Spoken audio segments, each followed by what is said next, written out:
Hello friends, जय हिंद। जैसा कि हम लोगों ने आने वाले रीट एग्ज़ाम के लिए सीडीपी की चैप्टर वाइज सीरीज स्टार्ट की थी, जिसका आज हम लोग पार्ट 5 कंप्लीट करेंगे, जिसमें से हम लोग 50 मोस्ट इंपॉर्टेंट क्वेश्चन पढ़ेंगे। और संपूर्ण सीडीपी की प्लेलिस्ट रीट सीडीपी के नाम से बनाई गई है। जो लोग इंटरेस्टेड हैं तो पिछले वीडियो भी देख सकते हैं, और अगर उनको ये वीडियो अच्छा लगे तो चैनल को सब्सक्राइब करें, वीडियो को लाइक करें, कमेंट करें। तो चलिए देखते हैं क्वेश्चन यहाँ पर दिया गया है। अब यहाँ पे क्वेश्चन दिया गया है, बिग व हंट की विशेषताओं को सर्वोत्तम रूप से व्यक्त करने वाला एक शब्द है परिवर्तन। परिवर्तन शारीरिक, सामाजिक और मनोवैज्ञानिक होता है। तो यहाँ पे जहाँ पे डैश दिया गया है, यहाँ पे हमें क्या भरना है, तो इसका आंसर हो जाएगा बिग व हंट। किशोरावस्था की विशेषताओं को सर्वोत्तम रूप से व्यक्त करने वाला एक शब्द है परिवर्तन, और परिवर्तन शारीरिक, सामाजिक और मनोवैज्ञानिक होता है। तो बिग व हंट ने किशोरावस्था के बारे में बताया था कि इसको जो है सबसे उचित शब्द इसके लिए एक शब्द क्या है, परिवर्तन। क्या है, परिवर्तन। तो यहाँ पे सी वाला आंसर हमारा बिल्कुल ही सही दिया गया है। उसके बाद क्वेश्चन हमारा है, किशोरावस्था की अवधि है। तो किशोरावस्था की अवधि वैसे 12 से 18 वर्ष मानी जाती है, 12 से 18 वर्ष, लेकिन यहाँ पे ऑप्शन नहीं दिया गया, तो इसका आंसर हो जाएगा 12 से 19 वर्ष। 12 से 19 वर्ष। किशोर में विद्रोह का उपयुक्त कारण क्या है, तो इसका आंसर हो जाएगा माता पिता द्वारा उसके जीवन को नैतिक आदर्श में डालने का प्रयास। माता पिता द्वारा उसके जीवन को नैतिक आदर्श में डालने का प्रयास ही किशोरों में विद्रोह का कारण होता है। तो यहाँ पे सी वाला विकल्प हमारा बिल्कुल सही है। अगला क्वेश्चन यहाँ पे है, किशोरावस्था में हड्डियों में अधिक वृद्धि होती है, भुजाओं और टांगों की। भुजाओं और टांगों की। अगला क्वेश्चन है, किशोर के विरोधी व्यवहार का कारण क्या है, तो इसका आंसर हो जाएगा संवेगों में परिवर्तनशीलता। संवेगों में परिवर्तनशीलता। उसके बाद क्वेश्चन दिया गया है, निम्नलिखित में से कौन सा किशोरावस्था की विशेषता नहीं है। विचार अमूर्त एवं आदर्शवादी होने लगते हैं। तो बिल्कुल सही दिया गया, किशोरावस्था की विशेषता होती है परिवार से स्वायत्ता बनना आरंभ करते हैं बच्चे जो है। वयस्क आकार का शरीर और यौन परिपक्वता आती है। तो ये बी और सी, ये भी ऑप्शन सही दिए गए हैं। पूर्व पठन एवं पूर्व लेखन कौशलों का विकास होने लगता है। तो ये ऑप्शन यहाँ पे गलत दिया गया है। पूर्व पठन एवं पूर्व लेखन कौशलों का विकास होने लगता है, यह किशोरावस्था की विशेषता नहीं होती है। तो यहाँ पे क्वेश्चन में यही पूछा गया है कि किशोरावस्था की विशेषता नहीं है, तो यहाँ पे डी वाला आंसर यहाँ पे सही हो जाएगा। अगला क्वेश्चन यहाँ पे दिया गया है, निम्नलिखित में से कौन सा किशोरावस्था का अन्य नाम नहीं है।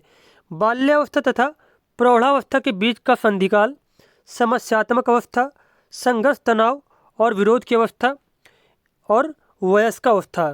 तो यहाँ पे क्वेश्चन यह पूछा गया है कि किशोरावस्था को किस नाम से नहीं जाना जाता, तो वयस्कावस्था के नाम से किशोरावस्था को नहीं जाना जाता है, जबकि किशोरावस्था को बाल्यावस्था तथा प्रौढ़ावस्था के बीच का संधिकाल कहा जाता है, समस्यात्मक अवस्था भी कहते हैं, संघर्ष, तनाव और विरोध की अवस्था भी कहा जाता है किशोरावस्था को।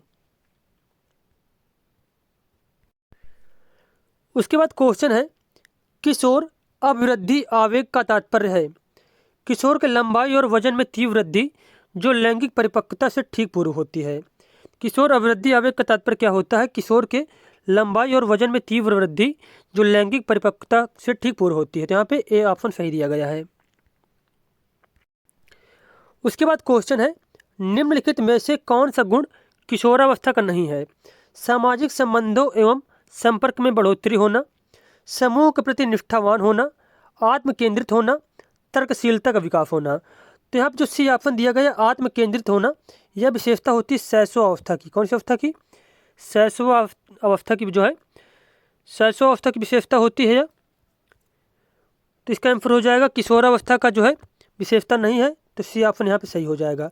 उसके बाद जैसे कि बात की जाए किशोरावस्था की विशेषताओं की, तो सामाजिक संबंधों एवं संपर्क में बढ़ोतरी होना, समूह के प्रति निष्ठावान होना और तर्कशीलता का विकास होना, ये सारी विशेषताएं होती हैं किशोरावस्था की। और जैसे कि किशोरावस्था में वीर पूजा की भावना जागृत होने लगती है, वीर पूजा की भावना जागृत होने लगती है, और जो बच्चे होते हैं अपने समूह के सक्रिय सदस्य बन जाते हैं। तो ये सारी विशेषताएं होती हैं किशोरावस्था की। अगला प्रश्न यहाँ पे दिया गया है, किशोर द्वारा विद्यालय में अवांछित व्यवहार करने पर शिक्षक की निम्न में से कौन सी प्रतिक्रिया उपयुक्त है? तो इसका आंसर हो जाएगा अवांछित व्यवहार के मूल कारण को हटाना चाहिए। उस शिक्षक को अवांछित व्यवहार के मूल कारण को हटाना चाहिए। नेक्स्ट क्वेश्चन है, किशोरावस्था में सामाजिक विकास की विशेषता है समूहों का निर्माण, मैत्री भावना का विकास, विद्रोह की भावना या फिर उपरोक्त सभी। तो इसका आंसर हो जाएगा उपरोक्त सभी। ये सारे गुण जो है किशोरावस्था में ही पाए जाते हैं। उसके बाद क्वेश्चन है, निम्न में से किशोरावस्था के सामाजिक विकास को प्रभावित करने वाला वातावरण संबंधी कारक कौन सा है? तो इसका आंसर हो जाएगा साथी समूह का प्रभाव। साथी समूह का प्रभाव किशोरावस्था के जो है सामाजिक विकास को प्रभावित करने वाला वातावरण संबंधी कारक कौन सा है? साथी समूह का प्रभाव। उसके बाद क्वेश्चन दिया गया है, निम्नलिखित में से कौन सा किशोरावस्था की एक सामान्य विशिष्टता नहीं है? तो आज्ञा पालन करना जो है किशोरावस्था की विशेषता नहीं होती है। बच्चे इस अवस्था में क्या करते हैं? अपने माता पिता की बात नहीं सुनते हैं, पेरेंट्स का जो है आज्ञा पालन नहीं करते हैं इस अवस्था में। तो यहाँ पे डी वाला आंसर सही हो जाएगा, सामान्य विशिष्टता नहीं। जबकि काल्पनिक दर्शक होते हैं इस अवस्था में बच्चे, अपराजेता बातों को नहीं मानते हैं और व्यक्तिगत कल्पित कहानियां को गढ़ते हैं। किस अवस्था में? किशोरावस्था में। उसके बाद क्वेश्चन दिया गया है, किशोरावस्था वह काल है जिसमें बालक और बालिका मानसिक, भावनात्मक, सामाजिक और शारीरिक रूप से बाल्यावस्था से वयस्कता की ओर बढ़ते हैं। यह किसने कहा था? यह कथन दिया गया था जर्सील्ड के द्वारा। किसके द्वारा? जर्सील्ड के द्वारा। निम्नलिखित में से कौन सी किशोरावस्था की विकासात्मक समस्या नहीं है? तो इसका आंसर हो जाएगा विकासात्मक प्रगति की कठिनाई। विकासात्मक प्रगति की कठिनाई समस्या नहीं, जबकि माता पिता के साथ समायोजन नहीं कर पाता बच्चे इस अवस्था में। मनोदशा का अत्यधिक परिवर्तन होता है इस अवस्था में, इसमें भी कठिनाई होती है। समुदाय के साथ समायोजन में कठिनाई होती है। तो यहाँ पे क्वेश्चन ये पूछा गया है कि विकासात्मक समस्या नहीं है किशोरावस्था की, तो वह हो जाएगा विकासात्मक प्रगति की कठिनाई। उसके बाद क्वेश्चन है हमारा, इनमें से कौन सी विशेषता किशोरावस्था की नहीं है? तो इसका आंसर हो जाएगा समायोजन। बच्चा जो है समायोजन इस अवस्था में नहीं कर पाता है। तो ये क्या है? समायोजन जो किशोरावस्था की विशेषता नहीं होती है। तीव्र शारीरिक विकास एवं परिवर्तन, भावनात्मक प्रवृत्तियों को छोड़ना और विपरीत लिंग की ओर आकर्षण, तो ये तीनों विशेषताएं किशोरावस्था की होती हैं। उसके बाद प्रश्न है यहाँ पे, किशोर स्वयं के लिए एक समस्या होता है, यह कथन दिया गया था हरलॉक के द्वारा। किसके द्वारा? हरलॉक के द्वारा। अगला प्रश्न यहाँ पे दिया गया है, किशोरावस्था की प्रमुख मनोवैज्ञानिक विशेषता क्या है? तो इसका आंसर हो जाएगा संवेगात्मक विकास के कारण स्थायित्व एवं समायोजन का अभाव। स्थायित्व एवं समायोजन का अभाव। पियाजे ने संज्ञानात्मक विकास की कितनी अवस्थाएं बताई थी? तो 4 अवस्थाएं। कौन कौन सी थी 4 अवस्थाएं? ये आपको लिख लेना है। तो 4 अवस्थाएं थी। पहली थी संवेदी गामक अवस्था, संवेदी गामक अवस्था। दूसरी अवस्था थी मूर्त पूर्व संक्रियात्मक अवस्था। पूर्व संक्रियात्मक अवस्था दूसरी अवस्था थी, पूर्व संक्रियात्मक अवस्था। तीसरी थी मूर्त संक्रियात्मक अवस्था और चौथी थी अमूर्त संक्रियात्मक अवस्था। तो ये 4 अवस्थाएं बताई गई थी जीन पियाजे के द्वारा। अब यहाँ पे क्वेश्चन है, पियाजे के अनुसार संज्ञानात्मक विकास की पहली अवस्था में बालक किसके माध्यम से बेहतर सीखता है? तो इसका आंसर हो जाएगा इंद्रियों के माध्यम से। किसके माध्यम से? इंद्रियों के माध्यम से। और पहली अवस्था कौन सी होती है? तो संवेदी गामक अवस्था। संवेदी गामक अवस्था में बच्चा जो होता है इंद्रियों के माध्यम से सीखता है। उसके बाद क्वेश्चन है, पियाजे के अनुसार संज्ञानात्मक विकास की वह अवस्था जिसमें बालक में वस्त स्थायित्व का गुण पैदा हो जाता है, तो वह अवस्था होती है संवेदी गामक अवस्था। कौन सी अवस्था? संवेदी गामक अवस्था। अब बात की जाए वस्त स्थायित्व से क्या तात्पर्य है? तो वस्त स्थायित्व से यह तात्पर्य होता है कि जैसे कि कोई चीज़, वस्तु या फिर कोई वस्तु है तो वह तब भी मौजूद होती है जब हमारे सामने नहीं होती है। जैसे एक बच्चा यहाँ पे, छोटा बच्चा है, उसको बेड में लिटा दिया गया, कोई खिलौने से खेल रहा है और खिलौना उसका नीचे गिर जाए, ठीक है, यहाँ पे गिर जाए, उसकी आंखों के सामने नहीं दिखाई दे रहा खिलौना, तब भी बच्चा यह समझ पाता है कि खिलौना जो है ये हमारे आसपास है। तो इसे ही कहते हैं वस्त स्थायित्व गुण। क्या कहते हैं? वस्त स्थायित्व गुण कहते हैं। और यह विशेषता होती है संवेदी गामक अवस्था की, जो जीन पियाजे की पहली अवस्था होती है। अगला क्वेश्चन है, निर्जीव वस्तुओं में सजीव गुण होने का विचार क्या कहलाता है? तो इसे कहते हैं सजीव चिंतन। क्या कहते हैं? सजीव चिंतन कहते हैं। अगला प्रश्न है, मूर्त संक्रियात्मक अवस्था की विशेषता नहीं है। तो जीववाद जो है यह विशेषता होती है पूर्व संक्रियात्मक अवस्था की।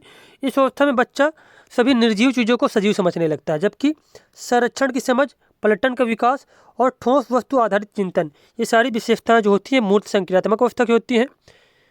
और जीववाद जो है यह पूर्व संक्रियात्मक अवस्था की विशेषता होती है। अब यहाँ पे क्वेश्चन दिया गया है, जीन पियाजे के संबंध में असत्य कथन है। बालक के संज्ञानात्मक विकास की 4 सुस्पष्ट अवस्थाओं का वर्णन किया, तो सही दिया गया कथन। The language and thought of child पुस्तक की रचना की थी इन्होंने, ये भी सही है। विकासात्मक मनोविज्ञान के जनक कहा जाता है इनको, ये भी कथन सही है। बिल्ली पर प्रयोग कर सिद्धांत प्रस्तुत किया, तो ये ऑप्शन गलत है, क्योंकि बिल्ली पर प्रयोग किया था थॉर्नडाइक ने। किसने किया था? थॉर्नडाइक ने प्रयोग किया था। और बात की जाए यहाँ पे पियाजे की, तो जीन पियाजे ने किस पर प्रयोग किया था? तो खुद के बच्चों पर प्रयोग किया था। किस पर? खुद के बच्चों पर प्रयोग किया था। तो ये आपको याद रखना है। अब यहाँ पे क्वेश्चन दिया गया है, पियाजे के संज्ञानात्मक विकास सिद्धांत की वह अवस्था जिसमें संपूर्ण मानसिक संप्रत्तियों का विकास हो जाता है, तो वह अवस्था है अमूर्त संक्रियात्मक अवस्था। अमूर्त या फिर अनौपचारिक संक्रियात्मक अवस्था। अनौपचारिक संक्रियात्मक अवस्था। उसके बाद क्वेश्चन है, मूर्त संक्रियात्मक अवस्था की जो है अवधि क्या होती है, एज क्या होती है उसकी? तो इसका आंसर हो जाएगा 7 से 11 वर्ष। 7 से 11 वर्ष। अब जो चारों अवस्थाएं होती हैं, तो चारों अवस्थाएं की एज जो है क्या है, ये सब आपको याद रखना है। जैसे कि 0 से 2 वर्ष तक होती है संवेदी गामक अवस्था। संवेदी गामक अवस्था। और एक कौन सी अवस्था है? तो पहली अवस्था होती है। उसके बाद बात की जाए 2 से 7 वर्ष तक, तो पूर्व संक्रियात्मक अवस्था होती है। पूर्व संक्रियात्मक अवस्था कब से कब तक होती है? 2 से 7 वर्ष तक, और ये दूसरी अवस्था होती है। उसके बाद बात की जाए जैसे कि मूर्त संक्रियात्मक अवस्था, तो तीसरी अवस्था होती है, इसकी एज होती है 7 से 11 वर्ष। और चौथी जो अवस्था होती है, चौथी अवस्था अमूर्त संक्रियात्मक। अमूर्त संक्रियात्मक अवस्था जो होती है, अमूर्त संक्रियात्मक अवस्था की एज होती है 11 से 15 वर्ष या फिर 16 वर्ष, या फिर 11 वर्ष से जो अधिक के बच्चे होंगे तो वो सारे अमूर्त संक्रियात्मक अवस्था में आएंगे। तो सभी पॉइंट आपको नोट करना है। अब यहाँ पे क्वेश्चन दिया गया है, पूर्व संक्रियात्मक अवस्था की विशेषता नहीं है। तो यहाँ पे जो अमूर्त चिंतन है, यह अमूर्त संक्रियात्मक अवस्था की विशेषता होती है। यह विशेषता पूर्व संक्रियात्मक अवस्था की नहीं होती, जबकि जीववाद, अंतःप्रज्ञकाल और अपलटावी चिंतन, ये सारी विशेषताएं पूर्व संक्रियात्मक अवस्था की होती हैं। अब क्वेश्चन यहाँ पे दिया गया है, किशोर अवस्था में मानसिक या बौद्धिक विकास होता है। कैसा होता है? बहुत शीघ्रता से एवं बहुत अधिक मात्रा में। बहुत शीघ्रता से एवं बहुत अधिक मात्रा में। अगला क्वेश्चन है, पियाजे के अनुसार किशोरावस्था में संज्ञानात्मक विकास। अब यहाँ पे क्वेश्चन दिया गया, जैसा कि क्वेश्चन है यहाँ पे, पियाजे के अनुसार किशोरावस्था में संज्ञानात्मक विकास जो है कौन सी अवस्था से प्रारंभ होता है? तो संज्ञानात्मक विकास प्रारंभ होता है औपचारिक कार्यात्मक अवस्था से। औपचारिक कार्यात्मक अवस्था से। उसके बाद क्वेश्चन है, पियाजे के अनुसार विकास की अवस्थाओं में वह अवस्था जिसमें बालक अनभिज्ञ होता है कि यद्यपि कोई वस्तु दिखाई नहीं दे रही है फिर भी वह अस्तित्व में है, तो वह अवस्था कहलाती है। तो वह अवस्था कौन सी होती है? वह अवस्था होती है संवेदी गामक अवस्था। कौन सी अवस्था? संवेदी गामक अवस्था। संज्ञानात्मक विकास पर व्यवस्थित कार्य करने वाला मनोवैज्ञानिक था जीन पियाजे। जीन पियाजे। अब यहाँ पे क्वेश्चन दिया गया है, पियाजे द्वारा प्रयुक्त न किया गया नाम खोजें। मतलब पियाजे ने किसके बारे में नहीं बताया था, तो इसका आंसर हो जाएगा उदात्तीकरण के बारे में। जबकि आत्मीकरण, संगठन और स्कीमा, ये सभी प्रत्यय पियाजे के द्वारा दिए गए थे। अब यहाँ पे क्वेश्चन दिया गया है, पियाजे के अनुसार मनुष्यों में संज्ञानात्मक विकास 4 महत्वपूर्ण चरणों में होता है। इन चरणों के सही क्रम का चयन कीजिए। तो ये चरण होते हैं, सबसे पहले होता है संवेदी गामक अवस्था, उसके बाद पूर्व संक्रियात्मक अवस्था, उसके बाद मूर्त संक्रियात्मक, और उसके बाद फिर अमूर्त संक्रियात्मक अवस्था होती है। तो इसके अनुसार यहाँ पर डी आंसर सही हो जाएगा। संवेदी तंत्रिक संक्रियात्मकता, फिर पूर्व संक्रियात्मकता, फिर उसके बाद तर्क बुद्धि संक्रियात्मकता, इसे ही मूर्त संक्रियात्मक कहते हैं, और चौथा है औपचारिक संक्रियात्मकता। तो यहाँ पर डी वाला विकल्प हमारा बिल्कुल ही सही हो जाएगा।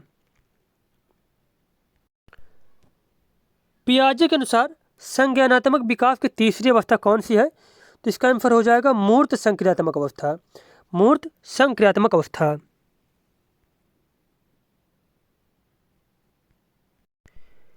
अगला प्रश्न दिया गया है, पियाजे द्वारा संज्ञानात्मक संरचना को उल्लेखित करने वाली शब्दावली है स्कीमा। क्या है स्कीमा? उसके बाद क्वेश्चन है, पियाजे के संज्ञानात्मक विकास के अनुसार अनुदेशन होना चाहिए। कैसा होना चाहिए? व्यक्तिपरक होना चाहिए। अब यहाँ पे क्वेश्चन दिया गया है, निम्नलिखित में से कौन सी संज्ञानात्मक उपलब्धि किशोरावस्था से संबंधित है? प्रस्तावित मंतव्य की तार्किक आवश्यकता को समझना, निर्णय करने की व्यूहरचना में सुधार होना, मूर्त सूचनाओं के बारे में ज़्यादा व्यवस्थित रूप से एवं तार्किक दृष्टि से विचार करना। तो ये सारी विशेषताएं किशोरावस्था से संबंधित है। तो इसका आंसर हो जाएगा डी वाला ऑप्शन। सभी विकल्प यहाँ पे सही दिए गए हैं।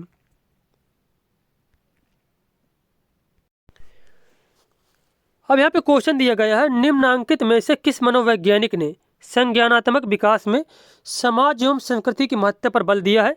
लेव वाइगोत्स्की ने। किसने दिया है? लेव वाइगोत्स्की ने। उसके बाद क्वेश्चन है, पियाजे के अनुसार संज्ञानात्मक कार्यविधि की दो मुख्य विशेषताएं कौन कौन सी हैं? तो इसका आंसर हो जाएगा संगठन तथा अनुकूलन। संगठन तथा अनुकूलन। अनुकूलन की प्रक्रिया में सम्मिलित होता है आत्मसात्करण एवं समाविष्टीकरण। आत्मसात्करण एवं समाविष्टीकरण। उसके बाद क्वेश्चन है, जीन पियाजे के संज्ञानात्मक सिद्धांत के अनुसार संरक्षण के नियम की समझ विकसित होती है। मतलब संरक्षण के नियम की जो है समझ किस अवस्था में विकसित होती है? तो इसका आंसर हो जाएगा मूर्त संक्रियात्मक स्तर में। मूर्त संक्रियात्मक स्तर पर। अब यहाँ पे क्वेश्चन दिया गया है, सुप्रसिद्ध तीन पर्वत समस्या का प्रयोग जीन पियाजे ने निम्नांकित में से किस संकल्पना को स्पष्ट करने के लिए किया है? तो इसका आंसर हो जाएगा स्वकेंद्रण को स्पष्ट करने के लिए। किसके लिए? स्वकेंद्रण को स्पष्ट करने के लिए। अगला क्वेश्चन है, पियाजे के अनुसार निम्न में से किस अवस्था में वस्तुनिष्ठता एवं वास्तविकता की भूमिका बढ़ जाती है? तो इसका आंसर हो जाएगा ठोस संक्रिया अवस्था में। ठोस या फिर मूर्त संक्रियात्मक अवस्था में। उसके बाद क्वेश्चन है, एक किशोर जिसने औपचारिक संक्रियात्मक विचार विकसित कर लिया है वह भविष्य के बारे में व्यवस्थित रूप से सोच सकता है, किसी दी गई परिस्थिति के लिए व्यवस्थित रूप से विभिन्न संभावनाएं उत्पन्न कर सकता है, उन दुनिया के बारे में सोचते हैं जो वास्तविक रूप में नहीं है, आगमनात्मक तर्क कर सकता है। तो अगर कोई बच्चा जो है औपचारिक संक्रियात्मक विचार कर रहा है या फिर औपचारिक संक्रियात्मक अवस्था में है, तो ये चारों जो है चीज़ें कर सकता है। तो इसका आंसर डी वाला सही हो जाएगा, ABCD। ठोस वस्तुओं पर आधारित मानसिक संक्रिया के परिणाम स्वरूप समस्या समाधान पियाजे के संज्ञानात्मक विकास की कौन सी अवस्था को प्रदर्शित करता है? तो इसका आंसर हो जाएगा ठोस वस्तुओं पर आधारित जो है मानसिक संक्रिया के परिणाम स्वरूप समस्या समाधान जो है तो यह प्रदर्शित करता है मूर्त संक्रियात्मक अवस्था में। किसमें? मूर्त संक्रियात्मक अवस्था में। इसके बाद क्वेश्चन हमारा है, संज्ञान का अर्थ है। संज्ञान का क्या अर्थ होता है? कर्म या फिर कार्य व भाषा के माध्यम से स्वयं और दुनिया को समझना। कार्य व भाषा के माध्यम से स्वयं व दुनिया को समझना। संज्ञानात्मक विकास की कौन सी अवस्था अमूर्त चिंतन एवं तर्कना के उद्भव के रूप विशिष्टीकृत होती है? तो वह अवस्था होती है औपचारिक संक्रियात्मक अवस्था। औपचारिक संक्रियात्मक अवस्था। उसके बाद क्वेश्चन है, निम्नलिखित में से किसे संज्ञानात्मक प्रक्रिया में सम्मिलित नहीं किया जा सकता है? तो इसका आंसर हो जाएगा प्रत्यक्षण को। किसको? प्रत्यक्षण को। निम्नलिखित में से किसे संज्ञानात्मक प्रक्रिया की विशेषताओं में सम्मिलित नहीं किया जा सकता है। संज्ञानात्मक प्रक्रियाएं सक्रिय होती हैं, संज्ञानात्मक प्रक्रियाएं दक्ष एवं विशुद्ध होती हैं, संज्ञानात्मक प्रक्रियाएं प्रत्यक्ष रूप से प्रेक्षणीय होती हैं, संज्ञानात्मक प्रक्रियाएं एक दूसरे से संबंधित होती हैं। तो यहाँ पर क्वेश्चन यह पूछा गया है कि संज्ञानात्मक प्रक्रिया की विशेषताओं में किसे सम्मिलित नहीं किया जा सकता है, तो इसका आंसर हो जाएगा संज्ञानात्मक प्रक्रियाएं प्रत्यक्ष रूप से प्रेक्षणीय होती हैं। तो ये ऑप्शन यहाँ पे गलत दिया गया है। उसके बाद क्वेश्चन यहाँ पे है, संज्ञानात्मक विकास में वंशक्रम निर्धारित करता है। मस्तिष्क जैसी शारीरिक संरचना के मूलभूत स्वभाव को, शारीरिक संरचना के विकास को, सहज प्रतिवर्ती क्रियाओं के अस्तित्व को, या फिर इनमें से सभी। तो इस क्वेश्चन का आंसर हो जाएगा मानसिक मस्तिष्क जैसी शारीरिक संरचना के मूलभूत स्वभाव को। वंशक्रम क्या निर्धारित करता है? मस्तिष्क जैसी शारीरिक संरचना के मूलभूत स्वभाव को।